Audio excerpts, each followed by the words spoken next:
The sun, the source of all life on Earth.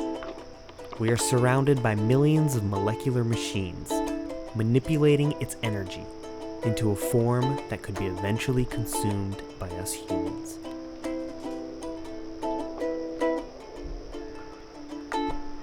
Plants. They are the backbone of all life on Earth. We depend on them to breathe, to cycle water for us to drink, and for energy and nourishment to live. We will never know all the ways in which our world is connected, so we should always strive to preserve them, not solely for the benefit of our planet, but for ourselves. After all, it is in nature's laws, not humanity's, where we find the power to feed the world. We need plants more than plants need us. They are all photoautotrophs, which means they use sunlight to feed themselves.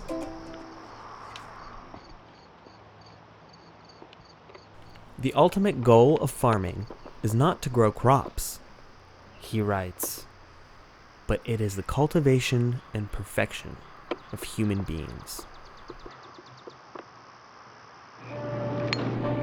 Take a look at farming practices today. Spend some time thinking about how your food is processed. Then consider that the term, "you are what you eat," isn't popular just because it's catchy, but because it's true. And as always, thank you for shopping at Great Market. See this straw? This straw has the power to spark a revolution. Humans, like bees, first sought their food by foraging. Through selective breeding, we were able to domesticate a handful of species that suit our nutritional needs. The advent of agriculture, in some places, brought along a popular myth that the soil needed to be tilled and altered in order for it to be suitable for food plants. Tillage requires an excess output of labor, a step we now know is unnecessary in agriculture practices. My name is Mihail, and I started this garden because I sought a way of growing food that mimicked natural patterns of biodiversity and energy preservation. This method is often referred to as no-till or natural farming. The goal is to allow the soil to build fertility on its own by accommodating the habitats of beneficial organisms native to that soil. Straw. The revolution is in its simplicity. By keeping a layer of thick mulch over the soil, I am allowing for generations of tiny organisms to develop, flourish, make castings, reproduce, and then die. Within one season alone, these microorganisms deposit an astonishing amount of organic matter into the soil, enough to match the following year's supply of fertilizer, had I chosen to till.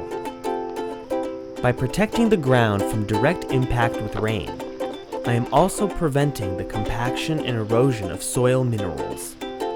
The blanket of mulch regulates temperature, moisture, air circulation as the bottom layer decomposes, bringing even more fertility into the soil.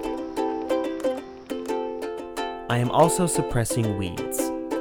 Each weed I pull out by the root will likely never come up in that spot again, as long as I choose not to till. They're best like right off the vine.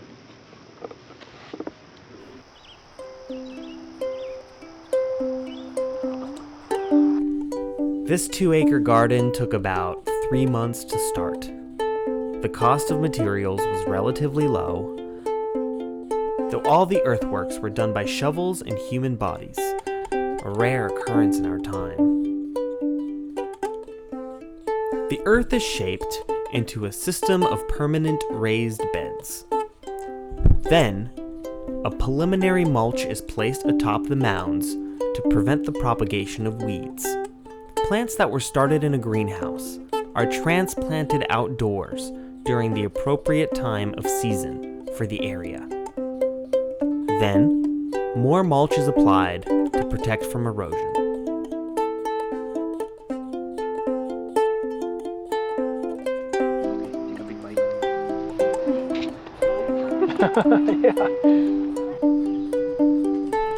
The result is an ever-increasing level of fertility with a decreasing energy output by the gardener. Plants can be allowed to die and decompose where they grew. The natural farmer's biggest responsibility is keeping up with the harvest. Permaculture is the synthesis of modern knowledge with the ancient techniques of nature.